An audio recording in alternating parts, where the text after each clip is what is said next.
Pemirsa,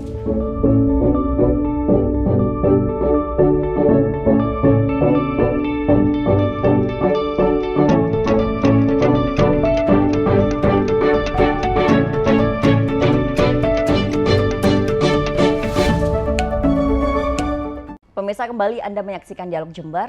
Ya, dalam menjalankan organisasi kemanusiaan Palang Merah Indonesia Kabupaten Jember sudah menerapkan Undang-Undang RI Nomor 1 Tahun 2018 tentang Kepalang-Merahan.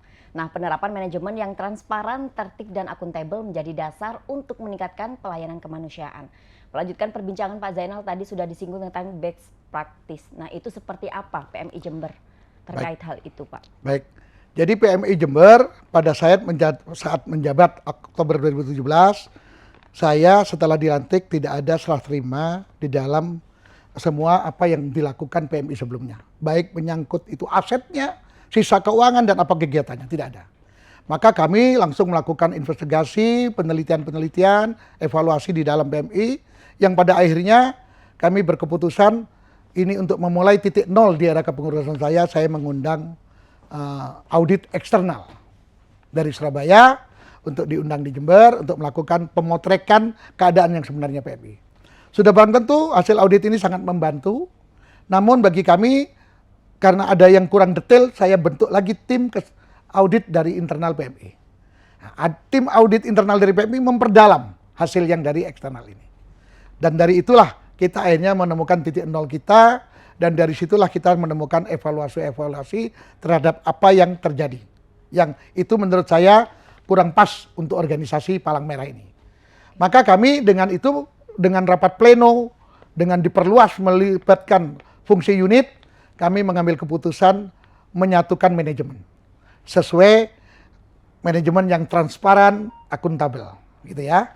Kita satukan. Namun seluruh fungsi kita, karena saya berhasil mendirikan klinik juga, jadi ada fungsi markas, ada UDD, ada klinik, semua kita diberikan rekening masing-masing.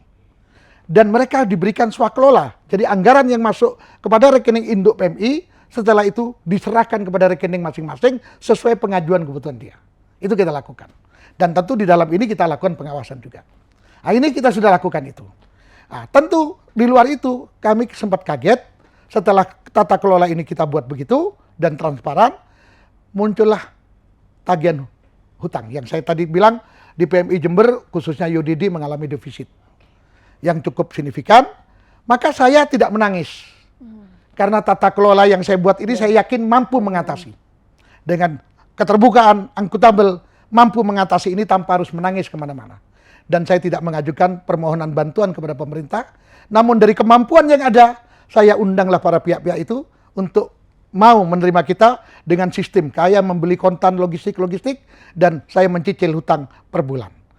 Alhamdulillah sampai sekarang berjalan dan seluruh eksistensi aktivitas tugas-tugas Palang Merah juga berjalan semua. Bahkan saya berhasil menyelesaikan gedung UDD yang megah itu yang satu-satunya di Indonesia berdiri tanpa bantuan siapapun termasuk tidak dapat bantuan APBD. Tapi kita dirikan, itu karena niat dan komitmennya. Itu berhasil karena kita menggunakan, mengeterapkan sistem tata kelola yang benar ini. Dan saya jujur untuk menyelesaikan itu kredit bank. Tidak perlu saya sebut banknya, waktu itu 3,5 miliar dan ada hutang pengurus lama, sisa 700 pun saya lunasi. Ya. Dan kredit yang baru itu cukup besar dan alhamdulillah sekarang sudah lunas.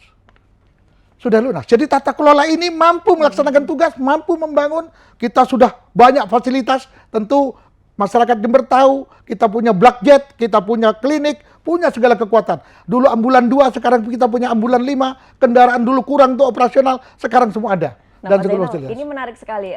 Tadi ada defisit dari UDD PMI Jember ya Pak ya. Kemudian yang dirasakan adalah mampu menutupi defisit itu dengan pengelolaan tata kelola yang baik, yang sesuai dengan regulasi. Manfaat lain apa Pak yang dirasakan ketika memang menerapkan tata kelola keuangan ini dengan sesuai regulasi? Ada juga dulu gini, sistem penggajian karyawan. Tadi kan saya sebut ada staf.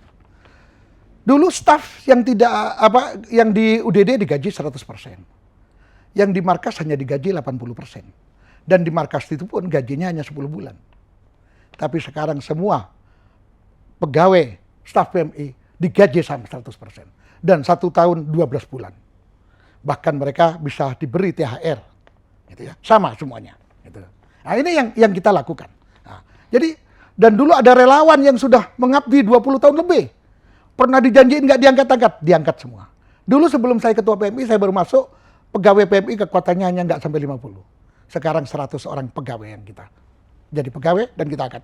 Dan di tengah itu saya juga bisa mengangkat dokter umum dan dokter gigi.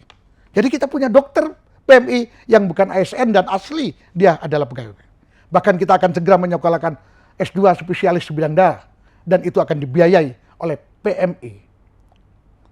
Jadi itu regenerasi yang saya lakukan. Inilah manfaat tata kelola itu. Ada skala prioritas, ada yang menjadi hal yang mendadak gak terduga kalau itu bencana. Semua kita ambil tindakan. Kita telah cadangkan dana untuk bencana ringan 5 kali, bencana menengah 3 kali, bencana berat 1 kali, terus baru evaluasi. Kita sudah cadangkan. Tidak lagi ada bencana masih mau rapat. Inilah tata kelola yang benar. Jadi PMI harus sikap dan tanggap. Gitu.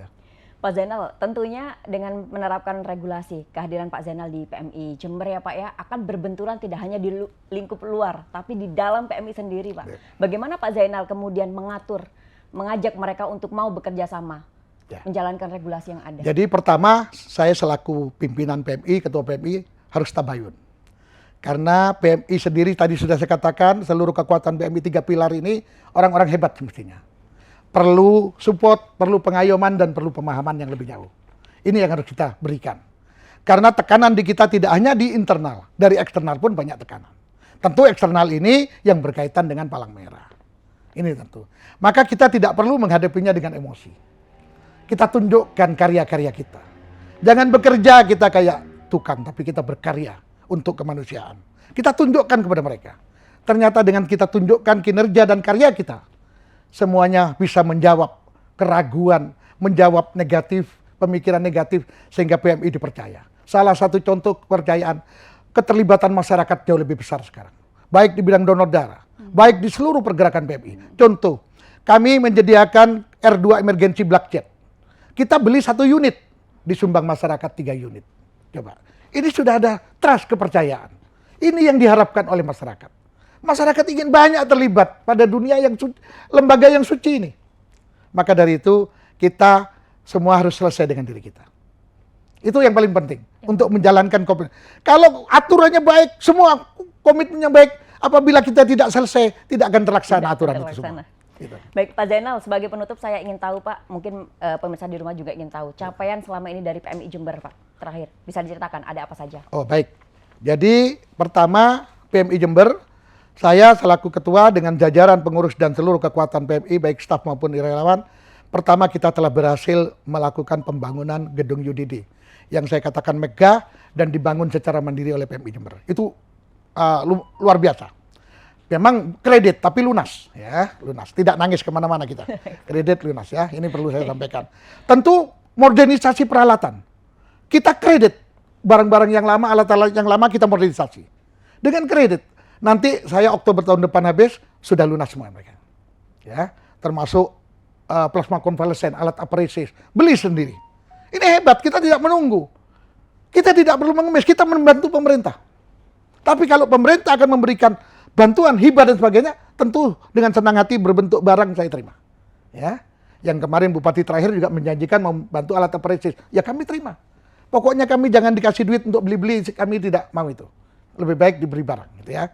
Terus saya mendukung R2 emergency black jet. Beli 1, muncul disumbang masyarakat 3, sehingga punya 4 kita, gitu ya. Terus ambulan. Terus kendaraan operasional untuk donor darah, khusus donor darah dulu. Kita punya nambah HIS di situ. Lumayan, HIS ini 1,5 miliar lebih. Kita beli HIS.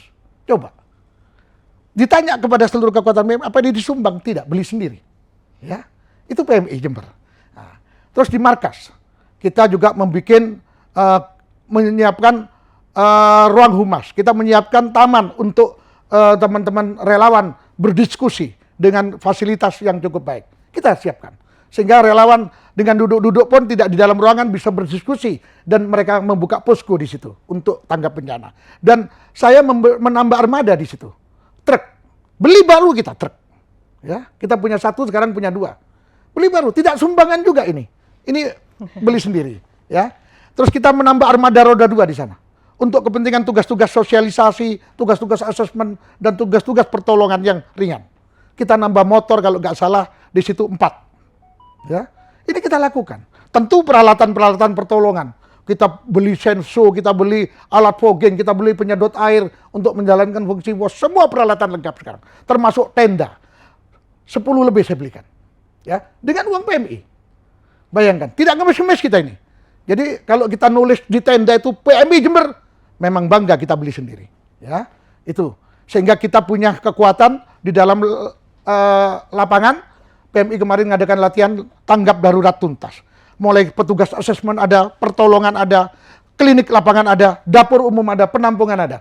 Bahkan kemarin saya mengangkat seorang staf untuk menjadi staf sarjana gizi. Selain kemarin-kemarin dokter sudah diangkat, kemarin sarjana gizi. Makanan untuk pengungsi itu sudah harus berskor.